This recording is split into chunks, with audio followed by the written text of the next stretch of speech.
From real estate to real life and everything in between. The Brad Weisman Show. And now, your host, Brad Weisman. All right, we are back. Thanks for coming back every Thursday at 7 o'clock.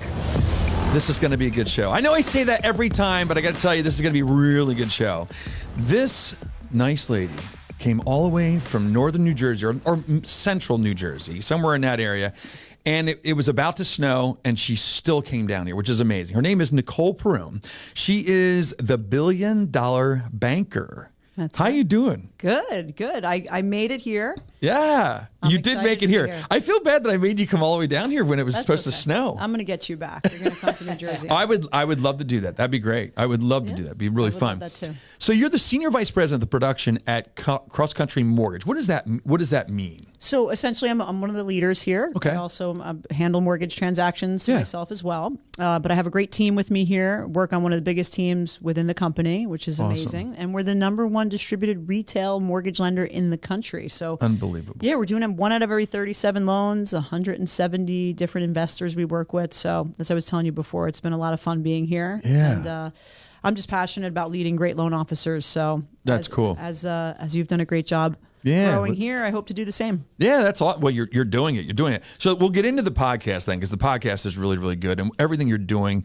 The other thing is that you're a TV host on the national television show called American Dream TV, and we know a little bit about that. Hugo and I. right. He used to help out, but we did that show for a little bit. But you're doing it right now. It's with Craig Sewing, is the guy that runs the whole thing. He's amazing. Yes. You just had him on your podcast, didn't you? I did. Craig's amazing. American Dream TV is awesome. I was telling you Unbelievable. before. Just it's a great way to open doors, to create Yeah. relationships, and to both get some great branding and exposure out of it, and highlight some beautiful properties and communities. So I saw you at the Ritz, yes, right? You were there. I saw you at the Ritz, which looked amazing. Oh my gosh, I'll be there tomorrow to host a Brokers Open with the agent there. Yeah, Oh, it's fantastic. Beautiful listing and just a beautiful building. Yeah, can't go wrong with the Ritz. The Ritz is definitely, there's the reason they're the Ritz. Oh, you feel it. It's Yeah, you everything do. They do. You absolutely do. It's so funny.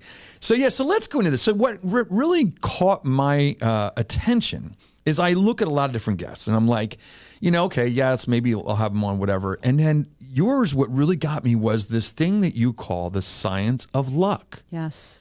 And I've never heard of anybody have that term. Because a lot of times we say luck is not really luck, and a lot of people stay away from the word luck, if you notice that, because they want it to be, oh no, I worked hard, I did this and I did that. There's no such thing as luck. Where did you come up with the science of luck?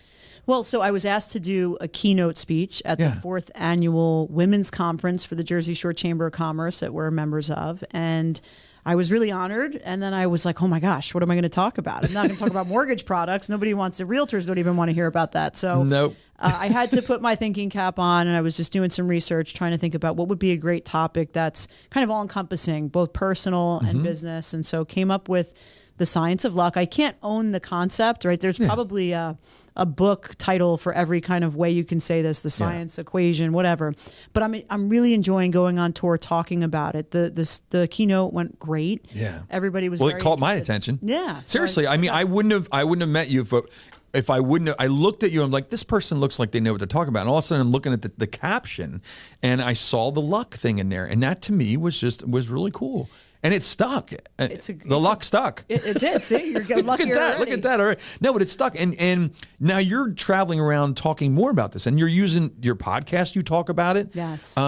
It's becoming something. How about a book? You going to write a book? I would like to do a TED Talk on it. That would be that'd be great. That would be a great goal. Yes. I did submit. I nominated myself, so we'll Good see for if you. they respond. Well, if you need any references, whether it mean anything, I would say, yeah, she's great. Amazing. Well, now that I'm on this show, I think they might take Well, yeah, exactly. Look at that. That's it. That's right.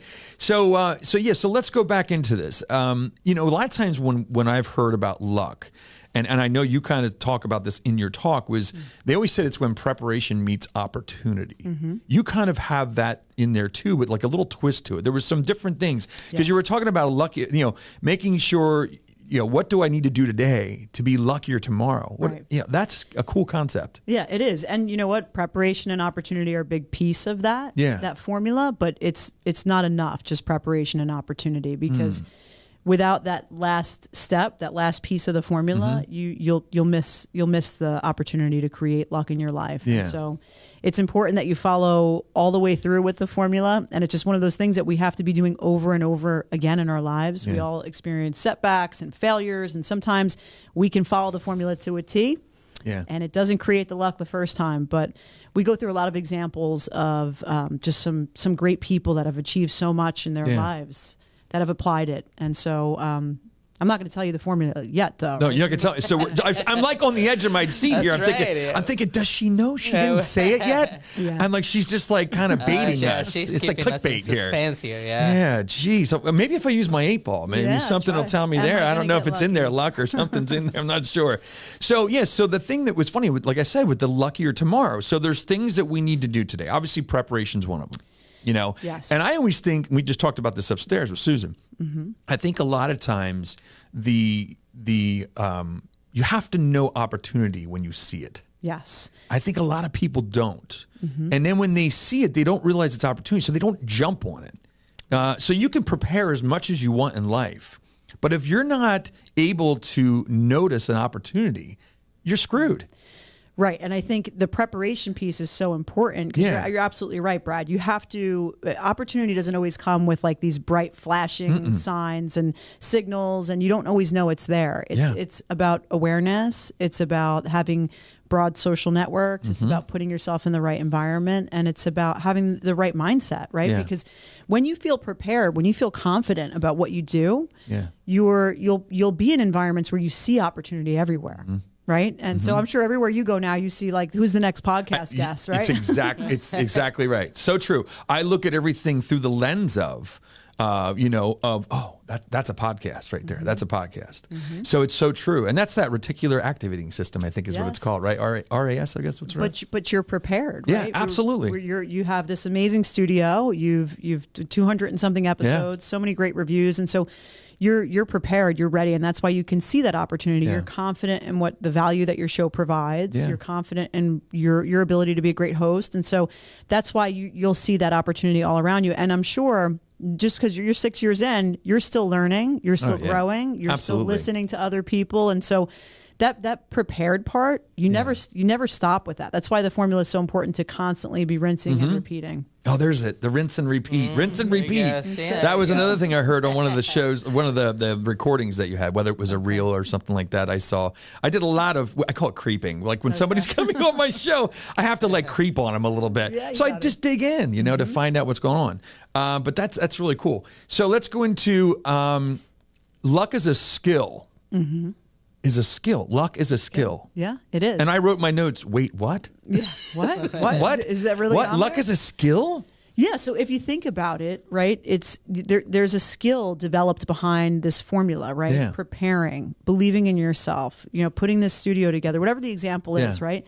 So you're prepared, you're great at what you do, then you start to put yourself in environments where you see the opportunity. So there was this doctor, Dr. Richard Weisman. He conducted a 10-year study. Isn't that funny? Yeah. Is that his name now that I'm thinking about it? I think it is Weisman. Probably. And so he did a groundbreaking 10-year study on the science of luck. And what he found was that lucky people tend to have broader social networks, and they're more open-minded.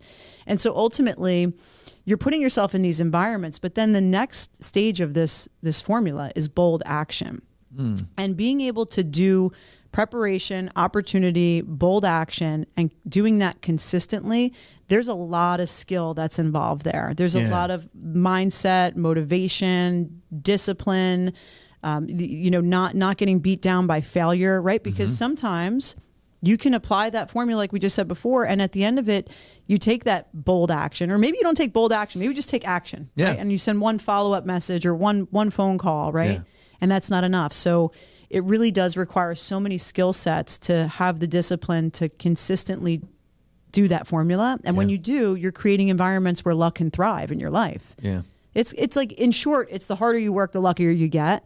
But when I you believe break that. right, isn't that the truth? Absolutely. Totally truth. Because You know, it's funny, the more that we've been doing, and I always include Hugo because Hugo's been a part of the show for a very long time now. And we have meetings about what are we going to do next? How do we make it better? Who do we want to get on the show?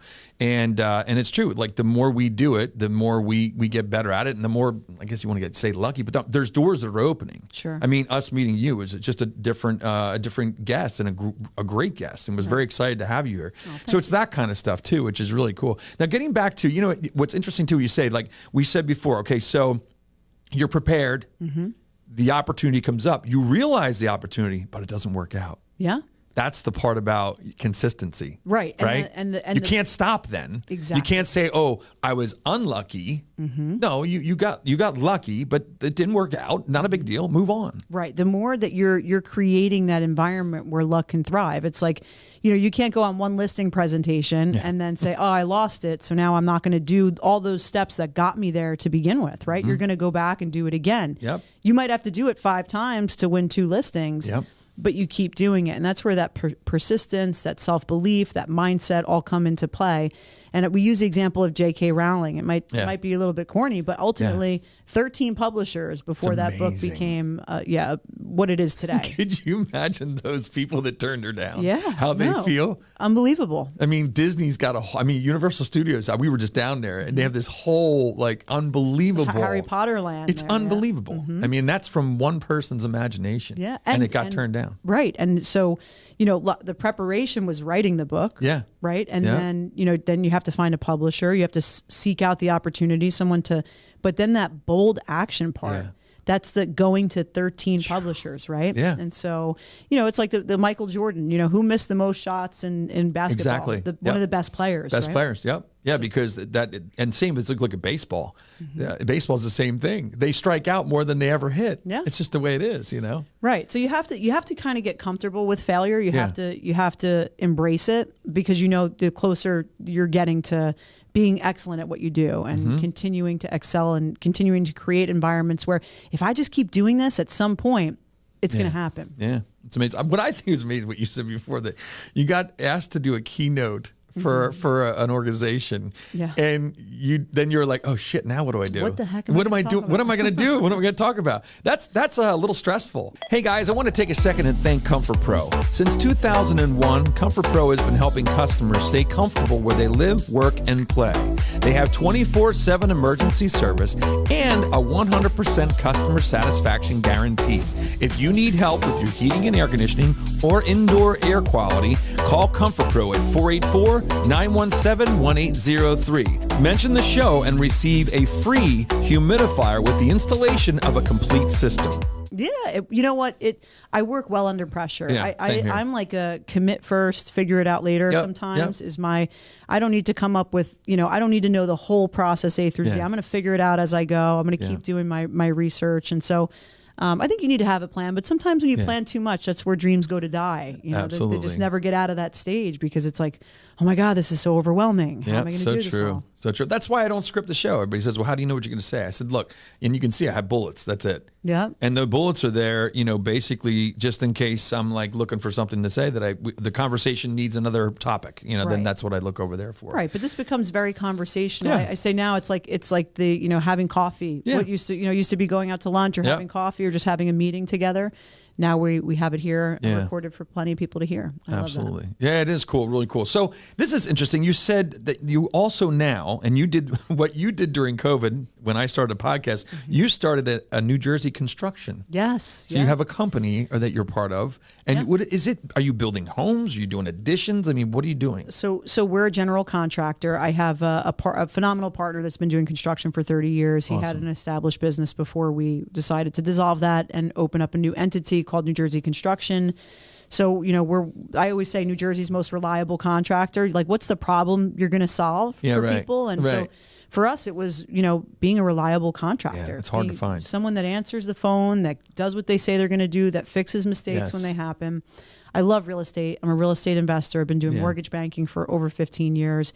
It was like a natural, my father was in the construction business. It was like a kind of a natural thing. But all of these skills, right? So everything transcends, right? Doesn't it? So the same tools and systems that you use to build a great real estate business, you're using to grow an amazing podcast. Absolutely. And so it's funny because it's all common. Yeah. And all that extra time, it was like, what are you going to do with it? Right. What are you going to do with now? Not a lot of people are buying homes during COVID. No one's in the office. It felt like, so your hours went down. So we're really excited. We have 65-star reviews on Google. Oh, that's we're awesome. We're growing, and Very I absolutely love it. So now you mostly in New Jersey then doing that, or Monmouth and Ocean County. Okay, awesome. Yeah, that's different. I'm going to get you to drive too. We're going to get you there. I feel like I'm going to be driving to New Jersey sometime soon. You are. But okay, so let's go into. You said about possibly a book. Yes, I'm in talks with a publisher right now, and we're almost at the end of the process. We just went through so it's called the MVP Mindset, and it's awesome. Only 10% of people get past the first chapter in a book. I can only believe that doesn't surprise me because I've been working on one. You knows for a while, and you're right because it's the same as the podcast. They say 7. If you do 7 podcasts, you're beyond the norm. How many have you done? I think I'm up to close to 40. Some of them I do on my own now. That's good. It's just about mindset or motivation or sales or. That's awesome. They're good too. They're really good. Let's go back. So the book is called MVP of what? MVP Mindset. Mindset. Love having it. kind of like a top performer mindset. And so it's actionable steps. I'm going to call it like a booklet because I'm like a Cliff Notes person. Yeah, same here. Just get to the point. Yeah, I'm not reading 200 pages. Yeah, I don't need a whole story. Like if you're trying to give me a concept, you don't need to tell me about one day a long time ago there was this guy and this is just get to the point. Exactly. Yeah, exactly. So it's very to the point. It's very actionable. It's almost like if you ever go to a seminar, like a Tony Robbins seminar or something like that, at the end of whatever he's speaking about, he's like, okay, now answer these questions. And what are you going to do next? So it gives you those things to do at the end of every chapter. And so hopefully it's something that can help people. I was telling you before we started a coaching program, which I've been a leader in this business a long time. And as we were talking about before, these things all transcend. So the same things that you need in your life to apply towards anything you do, I take just great reward in helping people reach their full potential. That's why the podcast started. But with the coaching, let's go back to that. That's a different thing too. Mm-hmm. Do you find that when you're coaching somebody, you're also coaching yourself or learning from it at the same time? 100%.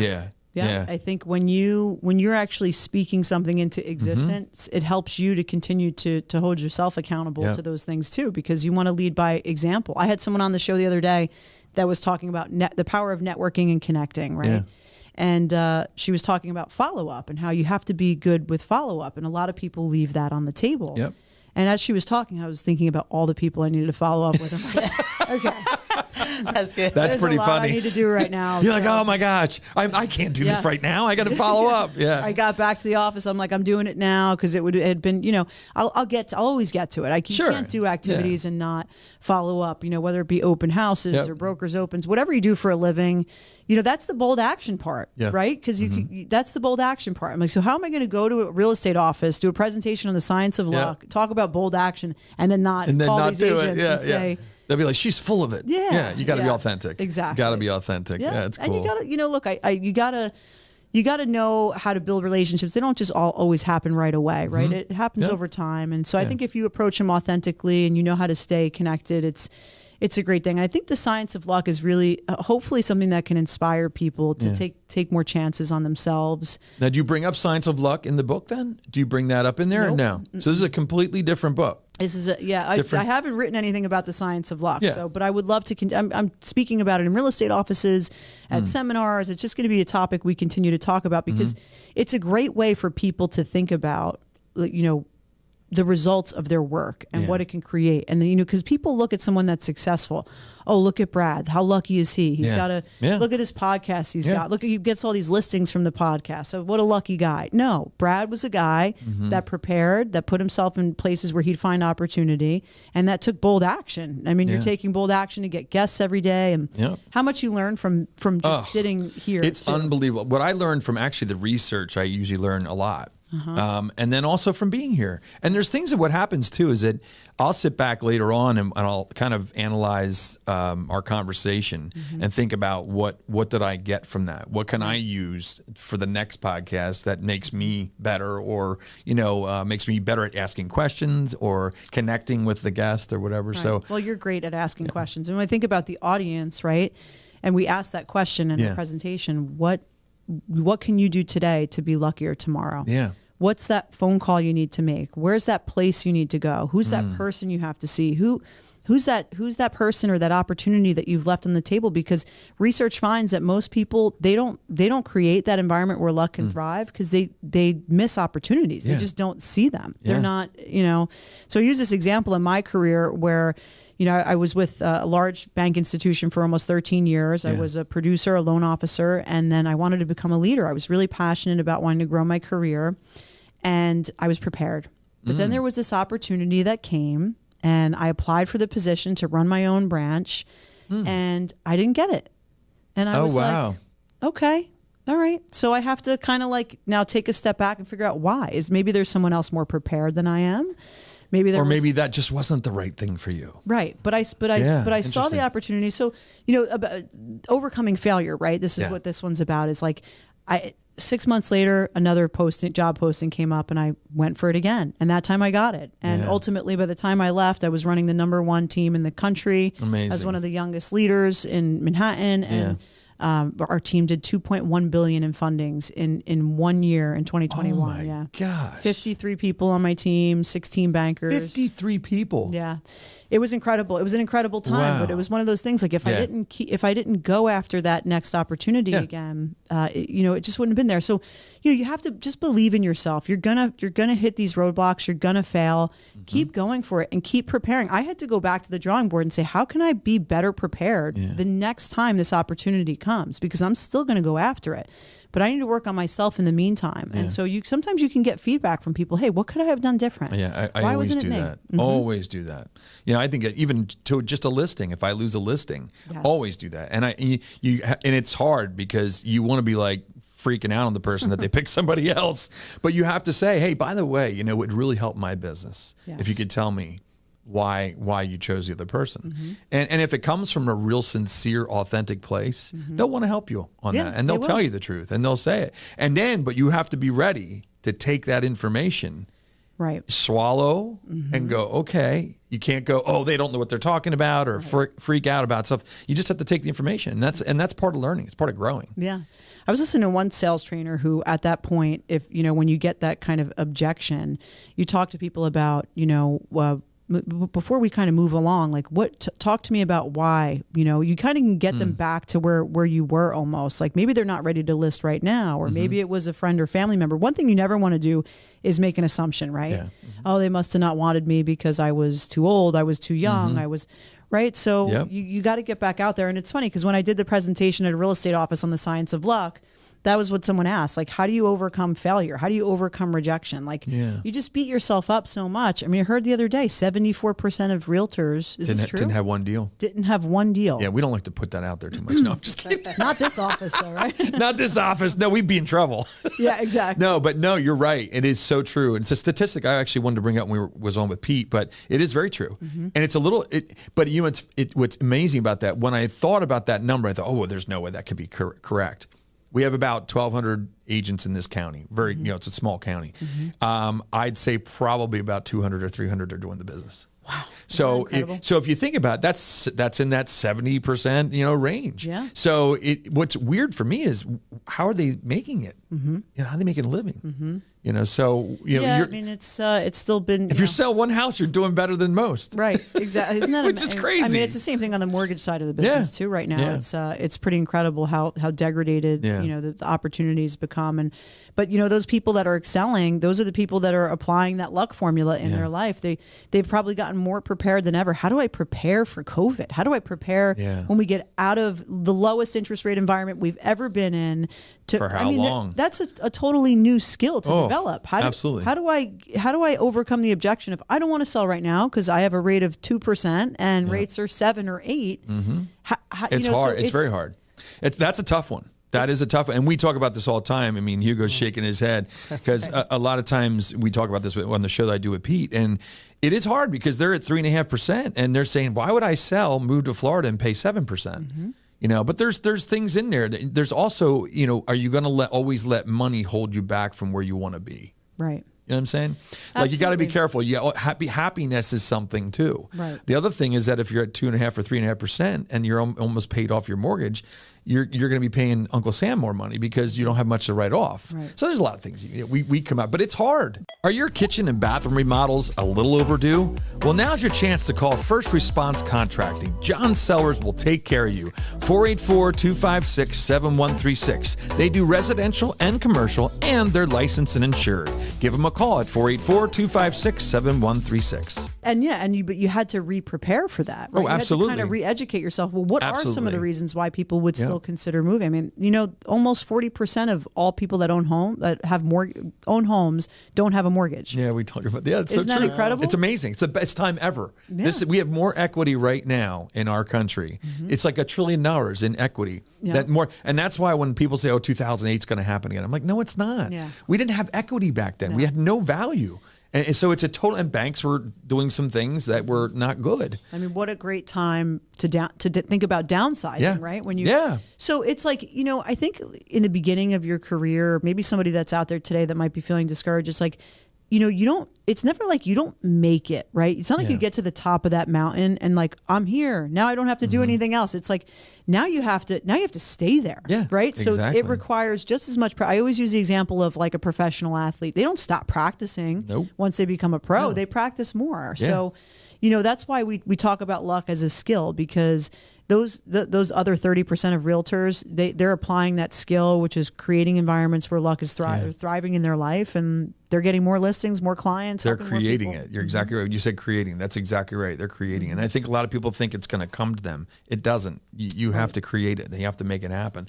So let's go back I want to talk a little bit more about your the podcast. Sure. Like who are you having on there? Like what's the goal there with that? Who are you trying to get? So, well, I think ultimately the mission was really to help people just to reach their full potential, to, you know, and it evolves as time goes on. We've kept our audience and our guests extremely diverse in the topics that we've been doing. Isn't it fun to always be looking for the next fun topic? Yeah, it's awesome. It's like, do you find though that you're starting to get a lot more people asking to be on? Yes. And then you get to a point where you're like, all right, I have 10 people that are all going to tell me how they made 10 million in their first 5 years in business or whatever it is. And it gets to a point where those stories are boring. Yes. Because this is not boring. This is fun because there's depth to it. But there's a lot of time. How many times we say, I say, you know, I don't need to have anybody on tell me how much money they made in such a short period of time. That doesn't do anything for me. Right. It really does, because there's a gazillion of them, you know, that are out there. Yeah. So it's just having those good conversations. Yeah. You just had a lady on there that does like wardrobe or something? Personal stylist.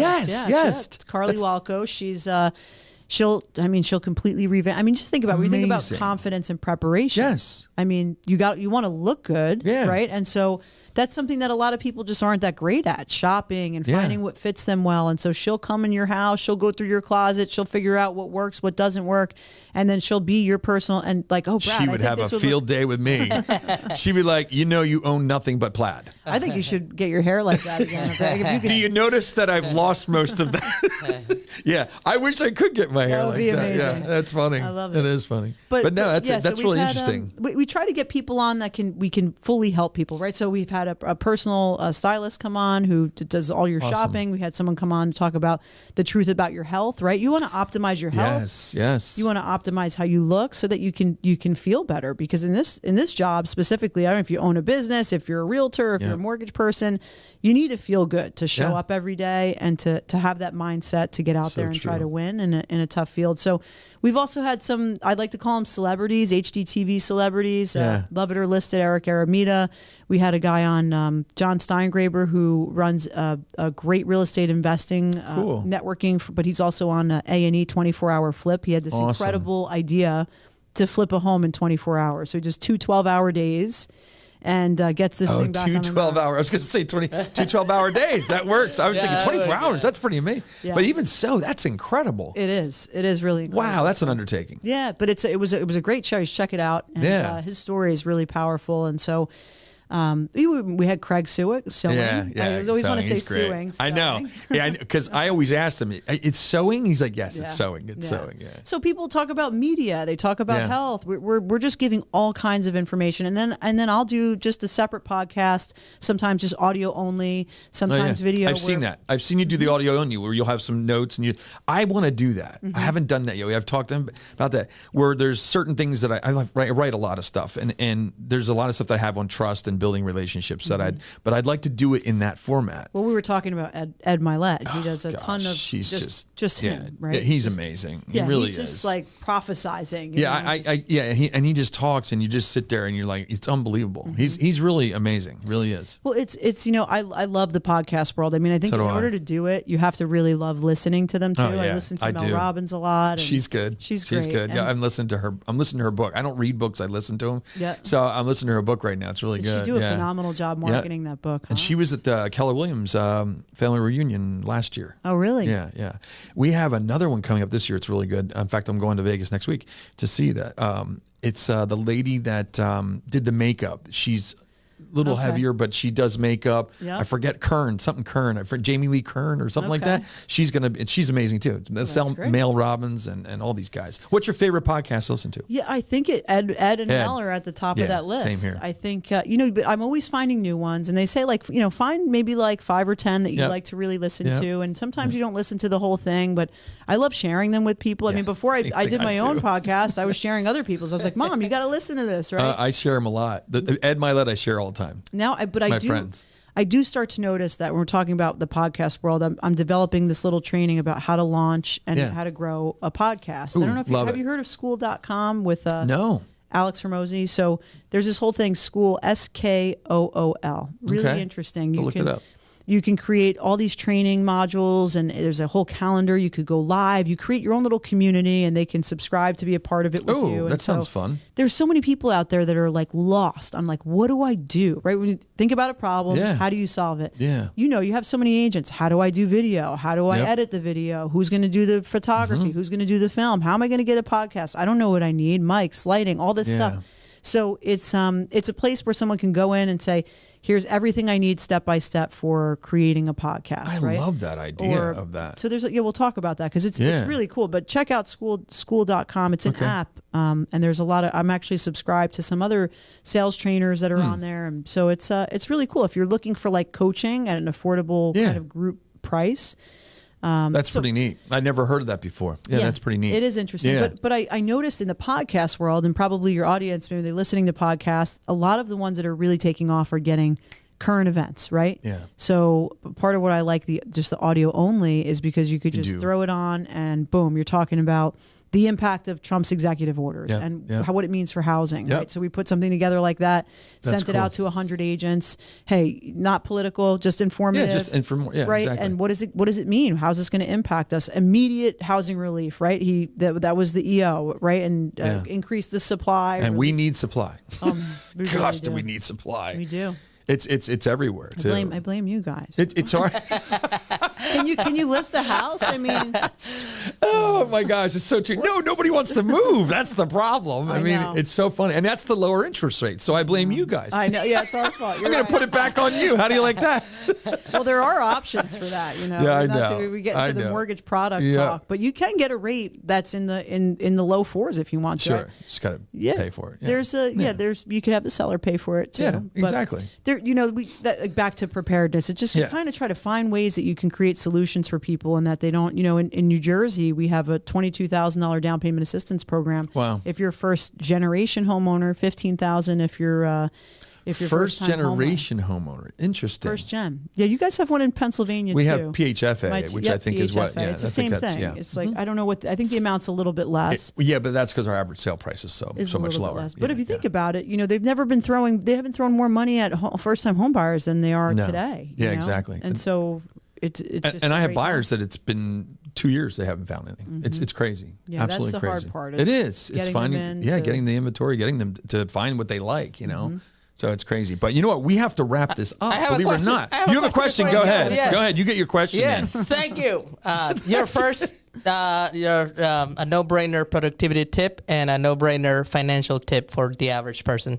Oh, that's a great question. So, He always asks good questions. what was the first question? A no-brainer productivity tip. Productivity tip. So I think that you have to, obviously, and this is not fun for all of us, but you have to get back to the basics on your time management routine. I like to create what I like to call the ideal work week. And you'll look at it and be like, there's no way I'm ever going to do this. This is the perfect world. But I think you should create that perfect week. What does it look like? What are you doing every day? What are you doing once a week? Get it all in there and look at it every day. And it's not time management. It's really self-management. It's like, how do I get myself to do something I don't want to do? And then the feeling when you're done doing it is good. Exactly. Yeah. It does feel good. Yeah, it feels and good. you might not hit it every day. You probably won't because it's just ideal. But you want to strive for it. And then as far as financial, I was just saying the other day, I had somebody on the show that wrote a book called The Real Decisions, the financial impact of renting versus owning, because you have a lot of influencers out there today that are saying, oh, this is a renter nation and you should rent, you can be fluid, you work remotely, don't get stuck in one area. Owning's a waste of money, right? They're literally touting. I'm going to send them to you when I see them. Yes, please do. That would be a good topic for Pete and I. That's true. Invite me and Brad on your show and we'll tell you why. Jeez. But I had someone come on and he wrote a book. He's very passionate about it, 20 years as a financial advisor. And one of the stats is that on average, someone that owns a home has a 40% higher net worth than someone that rents. And so you can slice and dice the numbers all you want, but home ownership is an incredible way to build wealth. And no question. Whether rates are high or low. So I encourage you. I don't think there's one person I know out there that regrets buying their first home. Nope. I always say jump in. You got to jump in. You can't wait. The only market we know is the market we have right now. Yeah, and you can predict as much as you want, but we don't know what's going to happen. 100%. Yeah. So I just really encourage people. There's a lot of benefits out there right now, and it's a great time, and it's a great way to build wealth. Yeah, absolutely, absolutely. Did you know I was going to say that? Was that staged? I don't know. It might have been staged. Thanks so much. So how do we find you? Give me all your socials or whatever you want to find you at. Everything is at $1 Billion Banker. I hope to see you guys soon, and thanks for having me, Brad. Oh, you're very welcome. So fun. All right, there you have it. Nicole Perrone. I'll tell you what, the $1 Billion Banker, that was just a fun time. And hopefully, maybe when she comes out with her book, she'll come back down. We'll see. The whole driving thing, I think, was a problem. But that's about it. Thanks for coming here every Thursday at 7 p.m. We'll see you next week. All right.